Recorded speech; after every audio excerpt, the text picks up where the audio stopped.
You know, my dear, life has a way of surprising you in the most unexpected and painful ways. Sometimes, it isn't the storms that break you, it's the quiet moments when you realize the people you love the most have already drifted far from you, and you didn't even notice when it happened.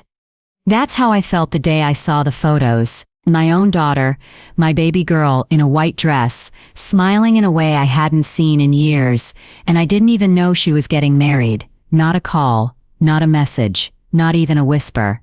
Just a stranger's post on social media, showing the world something I was never meant to see that way. I remember that morning like it was carved into my bones. I was sitting by the window, sipping my tea, scrolling through my phone like I do most mornings. And then I saw it, a photo of her. My hope, my only child, dressed in lace, sunlight falling across her face, holding a bouquet of roses. She looked beautiful, but not happy. Not the kind of happy that reaches your eyes. Still, there she was. Someone had tagged her, congratulated her, wished her love and blessings. And me? I was nowhere in those pictures. Not in the front row, not even in the background. I wasn't there at all. At first, I thought there must have been some mistake. Maybe it was a photo shoot or some early engagement I didn't know about. I called her, heart pounding, but the call went straight to voicemail. I tried again and again, but nothing. By evening, I had to face the truth. My daughter had gotten married, and I found out with the rest of the world. Now, I know people grow up, they make choices, they have their own lives, but no mother ever expects to be erased like that, to be forgotten in the most important moment of her child's life. I sat there in silence, phone still in my hand, staring at that photo until my eyes blurred with tears. My tea went cold, my heart colder. I raised her alone, you see. Her father left when she was just a baby. Everything I did, every meal skipped, every extra hour worked, was for her. To give her a good home, a good future, a life I never had. I never remarried, never even looked for someone else. My world revolved around her. And now, it was like she'd spun out of orbit, leaving me behind in the dark. I don't know what hurt more, that she didn't tell me, or that she didn't even seem sorry. A week later, I finally got a message from her, just a few words. "Mom, please don't make this a big deal. It was my choice." No explanation, no apology, just distance, sharp and deliberate. I didn't reply. I couldn't. Because, my dear, what do you say to a child who forgets the hands that raised her? Who walks down the aisle without the person who held her through every heartbreak, every fever, every fear? Days turned into weeks, and in that time something inside me hardened. I realized that the home I had built for her, that house full of memories, laughter, and old photographs, had become nothing but a shrine to a love that wasn't returned. Every corner echoed her absence. Every item reminded me of what I had lost, not just a daughter, but a bond I thought was unbreakable. So one morning I called a realtor. I sold the house, just like that.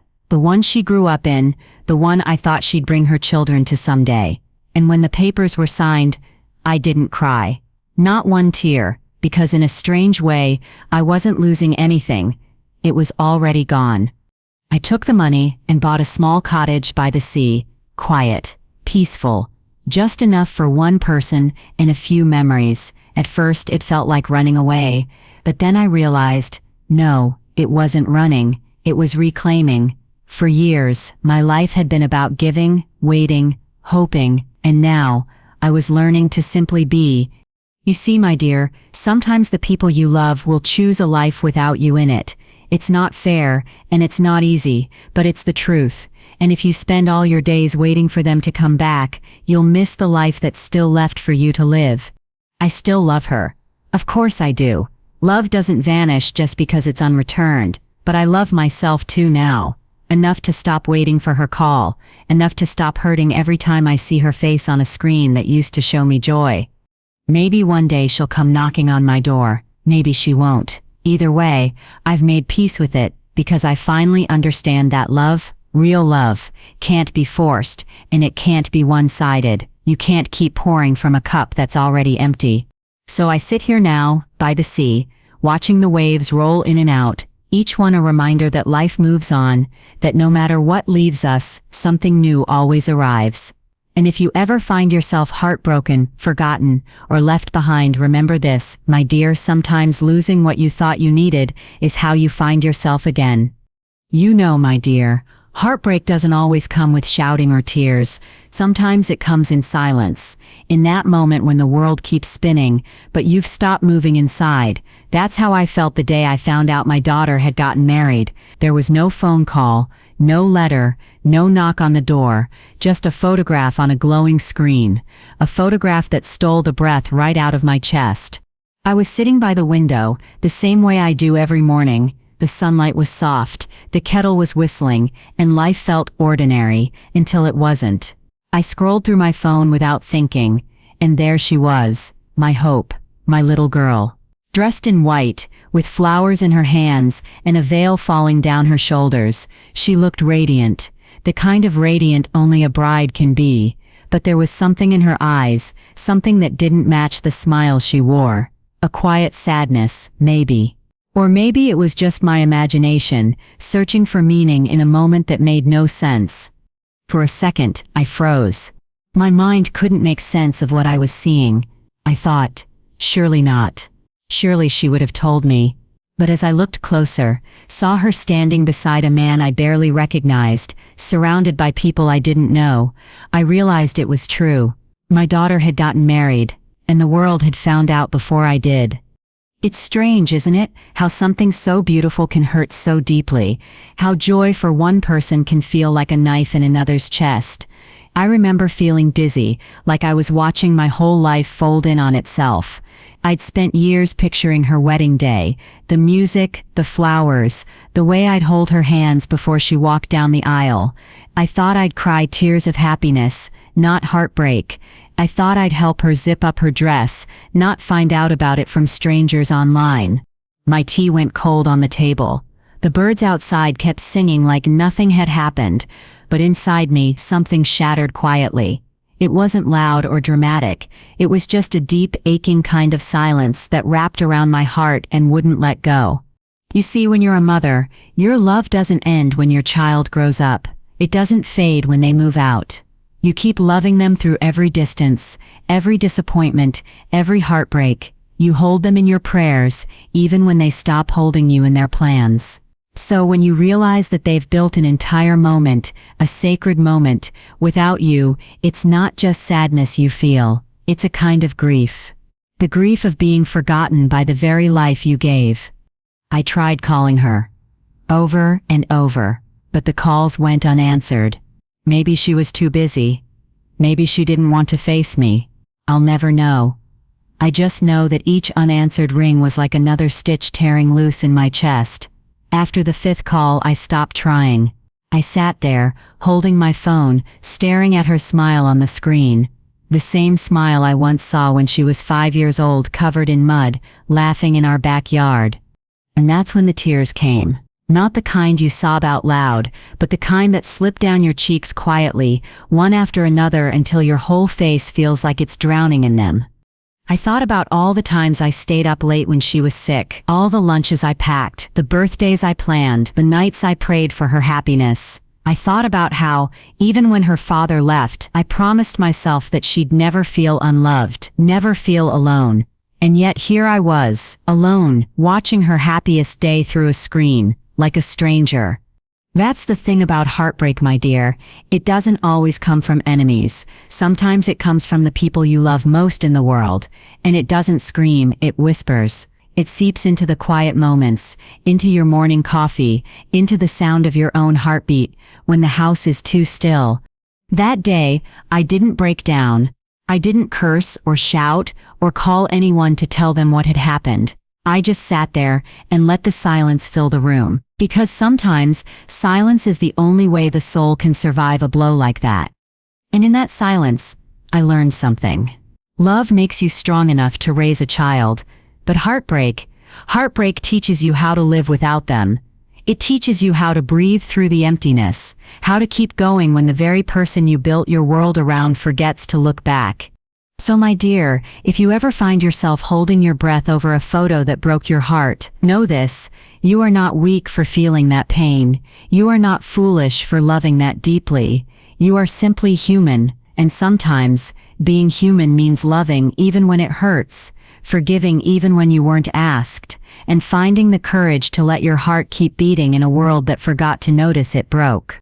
You know, my dear, this world has changed so much that sometimes it feels like people don't talk to each other anymore. They just post. They don't reach out with a voice, with warmth, with touch. They reach out with pictures, likes, and captions. I never thought I'd live to see the day when family became a notification on a screen, but that's exactly what happened to me. My daughter didn't tell me she was getting married. The world did. A stranger's photo did. That's when I realized what it truly means to be erased. There's a certain kind of ache that comes from seeing your life from the outside looking in. I scrolled through those pictures over and over, each one cutting a little deeper. There she was, my hope, smiling under twinkling lights, surrounded by faces I didn't know. Faces that had seen her joy when I hadn't. Strangers had clapped for her, toasted her, hugged her, and me.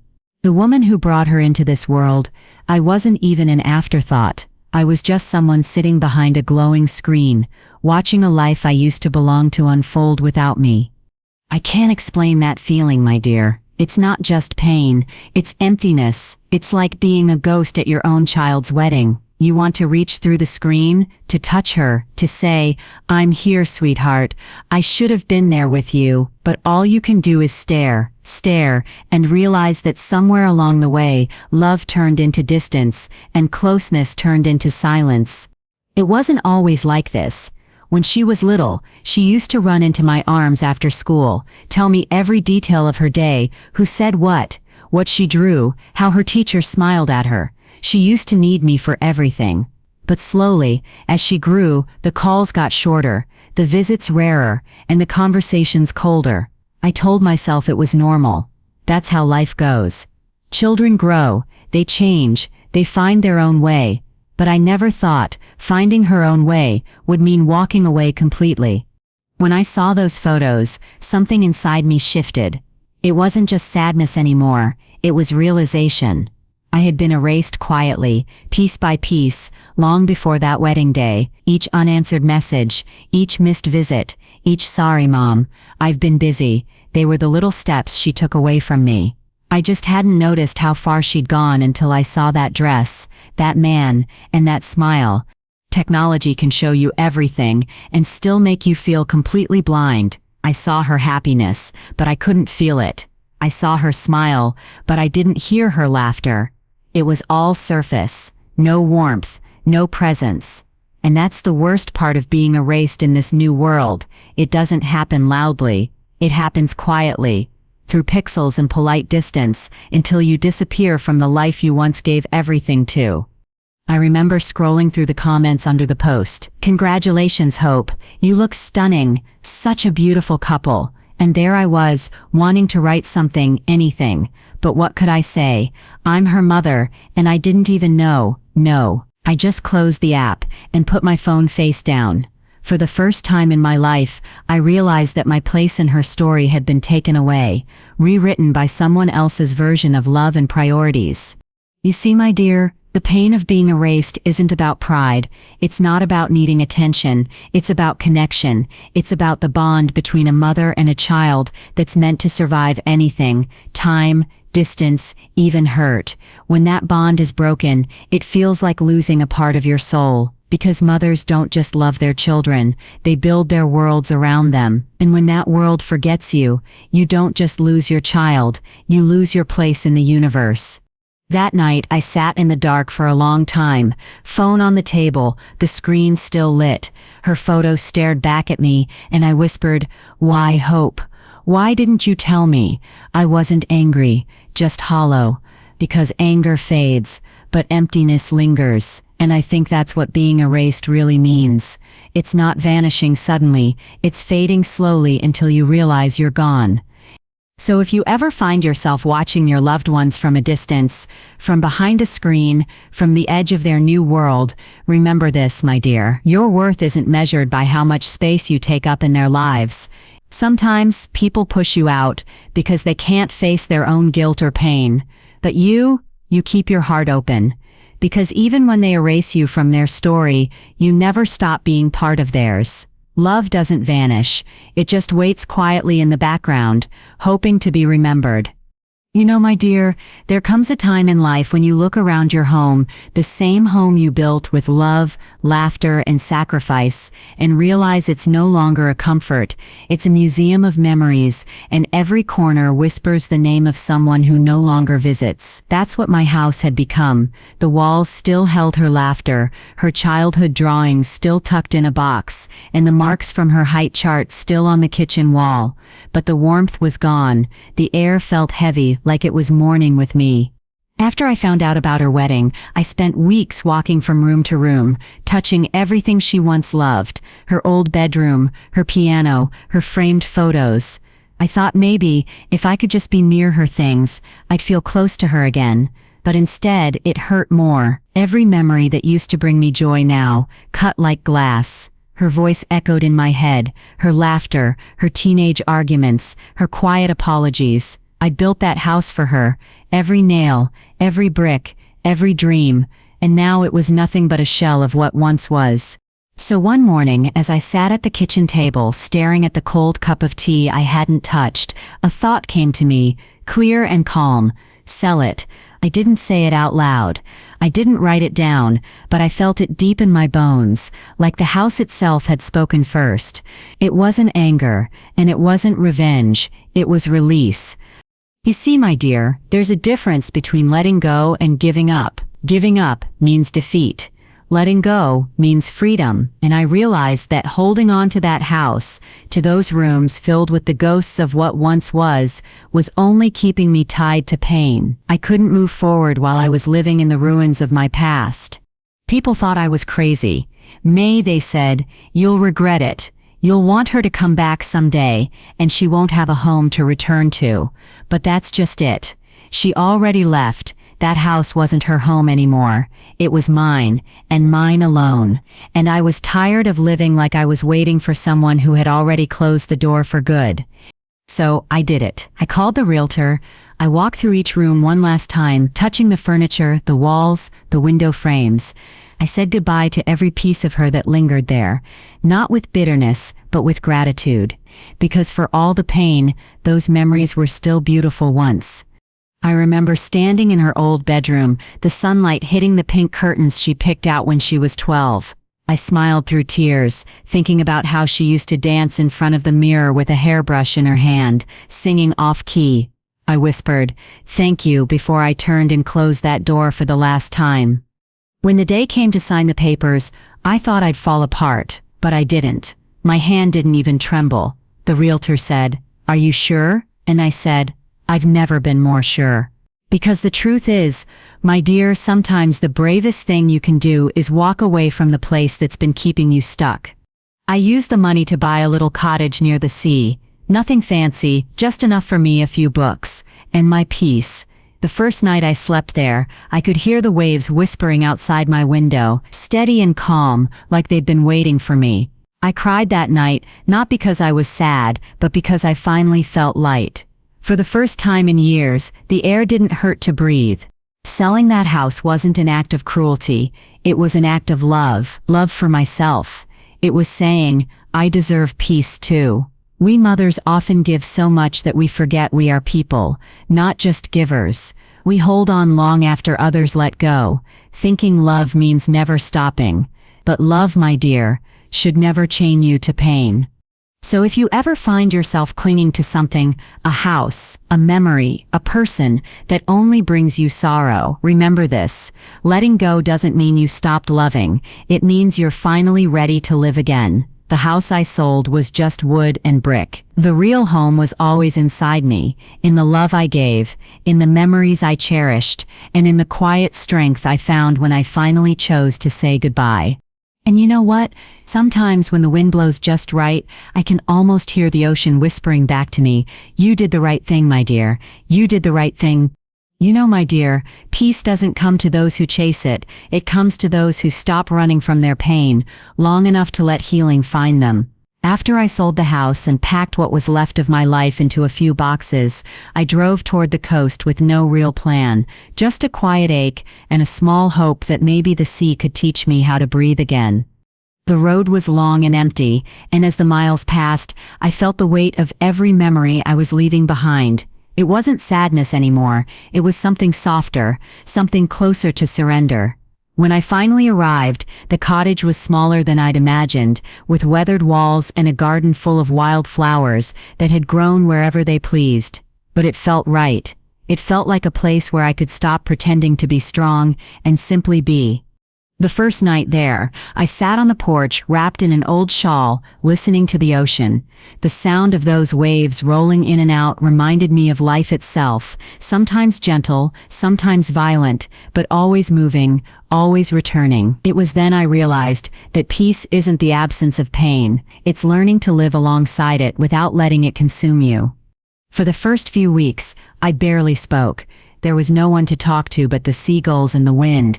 I would wake up early, watch the sun rise over the water, and feel its warmth on my face. And in those quiet mornings, I began to understand something, that peace doesn't arrive like thunder. It creeps in like dawn, slow and patient, until one day you realize it's been there all along. I'd spent so many years fighting for things I couldn't control. My husband leaving, my daughter drifting away, my heart breaking in silence. I kept trying to fix what wasn't mine to fix. But there by the sea, I learned that peace comes when you stop demanding answers from life. Some questions don't need answers. Some hurts don't need closure. They just need acceptance. One afternoon, I walked along the shore, the waves brushing against my feet, the sand cool beneath my steps. I found a smooth, round stone and held it in my hand. It was beautiful, polished by time and tide. The sea had taken something rough and shaped it into something soft and shining. That's what time does to pain. My dear, it doesn't erase it. It smooths the edges. It teaches you to carry it without bleeding. There were nights when I still cried. I'd see the moonlight on the water and wonder if my daughter ever thought of me. I'd remember her laughter and feel that old ache rise again. But each time it came, it hurt a little less. Each tear felt more like cleansing than breaking. The sea became my companion. Its rhythm matched the beat of my heart. I could almost hear it whisper, "You're safe now." People think strength means moving on quickly, but it doesn't. Real strength is sitting in the quiet, with your pain and letting it wash over you without running. It's trusting that the waves won't drown you. They'll teach you how to float. That's what I learned by that water, to float, to breathe, to forgive. Not just others, but myself too. You see, my dear, when people hurt us, we often carry not only their wounds but our guilt. We tell ourselves we could have done more, loved better, held tighter.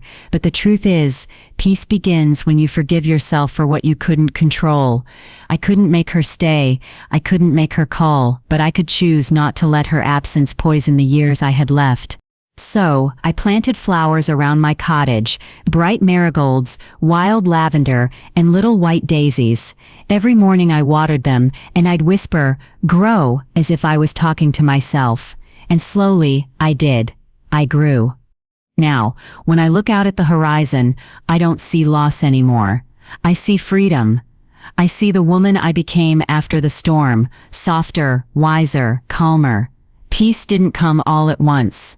It came through surrender, through stillness, through the gentle act of choosing myself after a lifetime of choosing everyone else. So if you ever find yourself standing in the wreckage of something that once felt like home, don't be afraid to walk toward your own horizon. Don't be afraid to find your sea, your stillness, your quiet. Because peace, my dear, isn't found in forgetting what hurt you. It's found in forgiving what you can't change, and finally allowing yourself to rest. You know, my dear, there's a kind of love that mothers carry, the kind that doesn't fade no matter how much time passes or how much distance grows. It's stitched into our bones, written into our heartbeat. Even when the people we love hurt us, even when they walk away, that love doesn't die. It just changes its shape. That's what I had to learn after my daughter left, after she shut me out and built a life that didn't have a place for me. I still loved her, but I had to learn to love her differently, without losing myself in the process. There were days, especially in those first few months by the sea, when I'd wake up and reach for my phone out of habit. My fingers would hover over her name, ready to call, to text, to just say, "I miss you," but I never pressed send. I'd stare at the blank screen until tears blurred the letters. I wasn't angry anymore. Anger had burned itself out long ago. What I felt was emptiness, the kind that comes when love has nowhere to go. I thought about her all the time, wondering if she was happy, if she ever thought of me, if she looked at her wedding photos and noticed my absence the way I noticed hers. That's the curse of a mother's heart, my dear. Even when it's been broken, it still beats for the one who cracked it. But love like that, if you're not careful, can turn into a slow kind of destruction. It can make you forget that you exist outside of the person you love. One night, I sat by the window with a candle flickering beside me. The sea outside was restless, the wind sharp, and I felt small, smaller than I'd ever felt before. I whispered into the darkness, "God, I've given her everything. What else am I supposed to do?"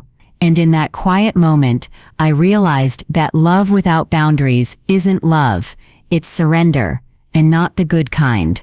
It's the kind that makes you disappear, piece by piece until there's nothing left of you. So I started loving her in silence. I prayed for her instead of calling. I sent her blessings instead of messages. I looked at her photos with tenderness instead of bitterness. And slowly I began to understand that loving someone doesn't mean chasing them. It doesn't mean letting them trample over your peace because you're afraid of losing them. It means holding them gently even from afar, while still holding on to yourself. I had spent my whole life putting her first. Every decision I made was for her, where I lived, how hard I worked, what I sacrificed. My dreams were hers. My comfort was hers. But in the stillness of that cottage, I asked myself a question I had never dared to before. When was the last time I loved myself with the same devotion? The answer broke me a little, because I realized that I had forgotten how. That's when I started doing small things, little acts of kindness toward myself. I'd bake bread just for me, light candles at night, even if no one else was there to see them, sit by the shore and listen to the waves like they were old friends. At first it felt strange, almost selfish, but it wasn't. It was necessary, because you can't pour love into others when your own cup is empty. And something beautiful happened, my dear. As I started loving myself again, the ache inside me began to ease. I could think of her without that heavy pull in my chest. I could smile at her memory instead of cry for her absence. I didn't stop loving her, I just stopped letting her silence define my worth. You see, unconditional love doesn't mean endless suffering. It doesn't mean tolerating neglect or begging to be seen. True love, even a mother's love, must have balance. It must be strong enough to care deeply, but wise enough to protect the heart that's doing the caring. I still prayed for her, still whispered her name to the stars, but I also prayed for myself, for peace, for healing, for strength to keep loving without breaking. One evening, as I watched the sunset paint the sky with gold and pink, I felt something I hadn't felt in a long time: gratitude. Not for what I'd lost, but for what I'd learned. I realized that loving someone from a distance isn't failure. Sometimes it's the only way to survive. So now when I think of her, I don't ache. I bless her. I imagine her laughing somewhere, living her life, maybe even thinking of me once in a while. And I smile, because I know that my love still reaches her, not through calls or visits, but through the quiet strength of a mother's heart that refuses to turn bitter. That, my dear, is the kind of love that heals instead of hurts.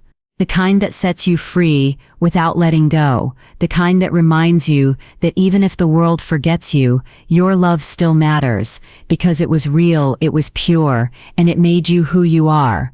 You know, my dear, when I look back at everything that's happened, the hurt, the silence, the loss, I realize that it wasn't the end of my story. It was the beginning of another kind. For so long I thought healing meant fixing things, making them how they used to be. I thought peace would come when my daughter came back, when she apologized, when everything was made right again.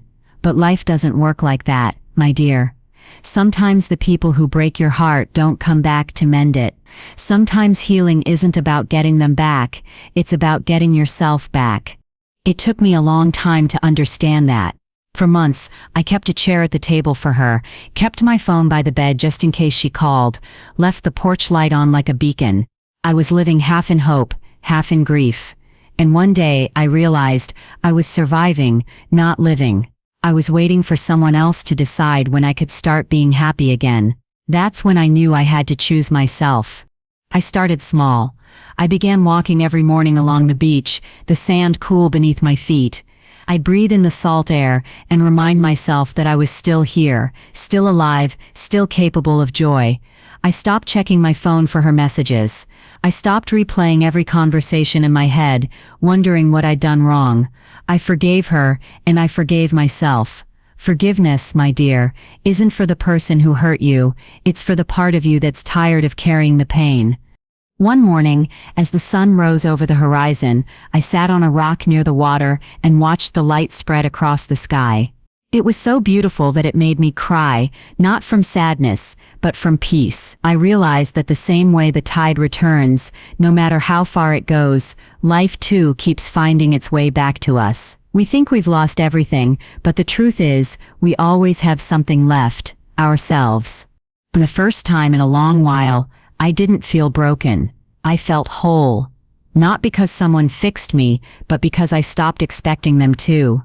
I'd carried so much grief that I forgot what it felt like to simply exist without it. Healing doesn't happen all at once. It comes in waves, some gentle, some rough, but each one brings you closer to shore.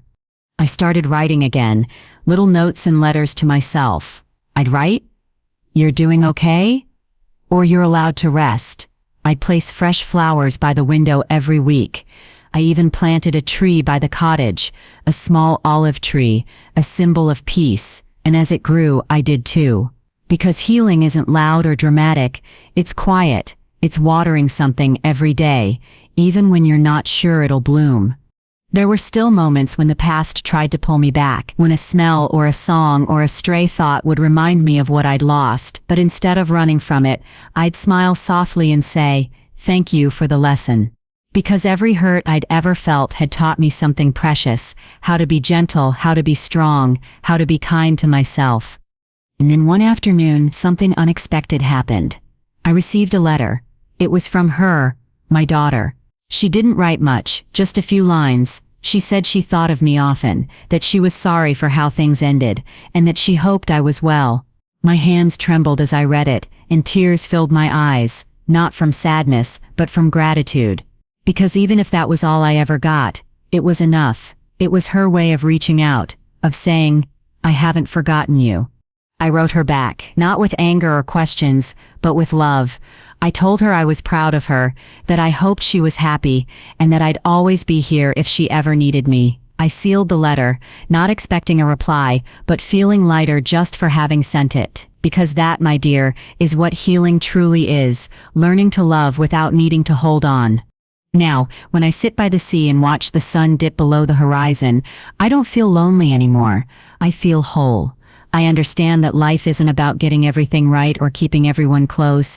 It's about learning to find peace, even in the spaces where love used to live. So if you ever find yourself standing in the ruins of something you thought would last forever, remember this: sometimes losing what you thought you needed is how you find who you truly are. Healing doesn't mean forgetting, it means remembering without breaking. It means saying, "I loved deeply, I hurt deeply, and I survived." And that, my dear, is what it means to be free.